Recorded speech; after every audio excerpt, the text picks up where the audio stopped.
This was back when we first told the animals that we were bringing Teddy home, the new kitten. Hey, Wally, where's the new cat?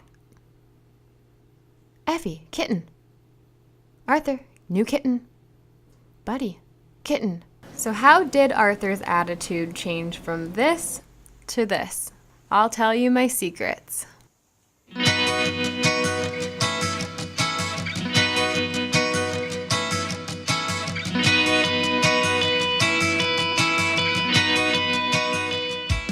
Hi guys! I'm going to be talking about how to introduce a new pet to your other cats and dogs. One of our subscribers, Sarah X, asked, could you offer some advice or maybe make a video about integrating cats into a home that have cats and dogs? I'm potentially taking in a cat that needs a home, very anxious about introducing it to Chester. Absolutely, Sarah. We can certainly give you some advice and tell you what worked with us. The first little bit of advice that I could give you is not to rush it, because if you're going to rush the introduction, your cats are going to get off on the wrong foot, and there could be fighting, or it might kind of make for an awkward dynamic in general, and a really scared new cat. It can take sometimes a couple of days up to a week for a proper introduction. It's usually a little bit easier to introduce a kitten into a home with multiple pets, and also females seem to be a little easier to introduce. It's not always the case, but I guess it's a territorial thing. Male cats just want to be the man of the house. Our cat Buddy, he does not like male cats. He cannot get along with adult male cats.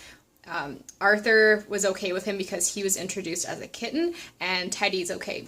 But still, Buddy likes his space. When you first bring your new cat into your home, a good time to bring them in is during dinner time when your other cats are all distracted with their food dishes, or also you could put your other pets in a different room, just so when you bring your cat in through the house, like in their carrier, your other cats aren't gonna swarm the new cat and jump at the crate or the carrier. For the first couple of days, you'll want to have a separate room for your new cat.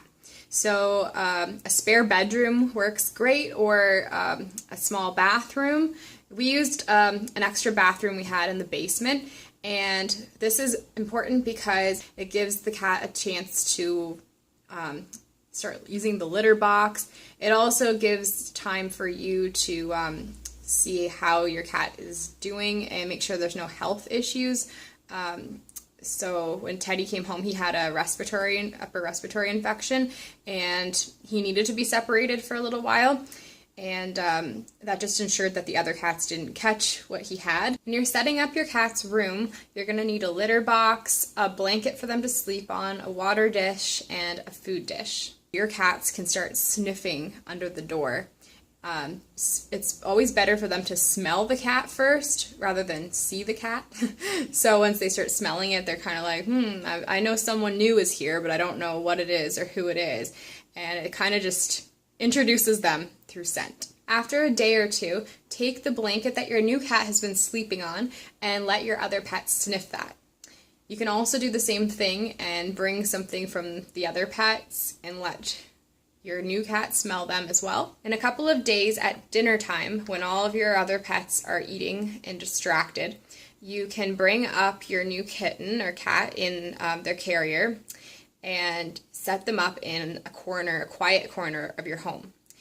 You can either set up the large dog carrier with their litter box and water dish, or a puppy crate also works. That's what we used.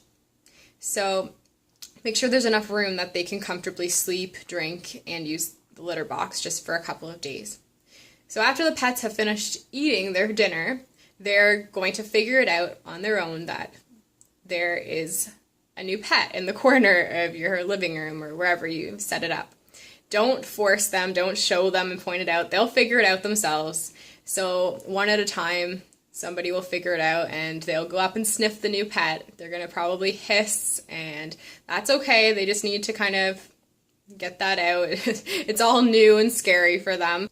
Also, it's a great idea if you're using a big crate.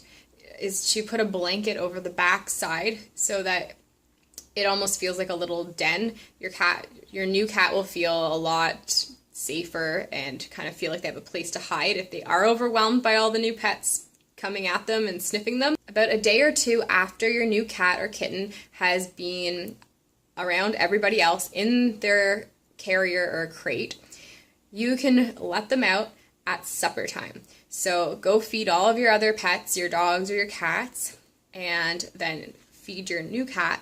You can feed them next to them, and while they're eating, like, they're so distracted, they're gonna be just like, they won't even notice until they're done their food, and they're gonna be like, oh, hey, you're eating with us. So there still might be hissing. Hopefully there's no fighting.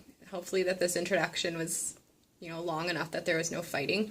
And then after, a week or two, they should stop hissing at each other. They should get along.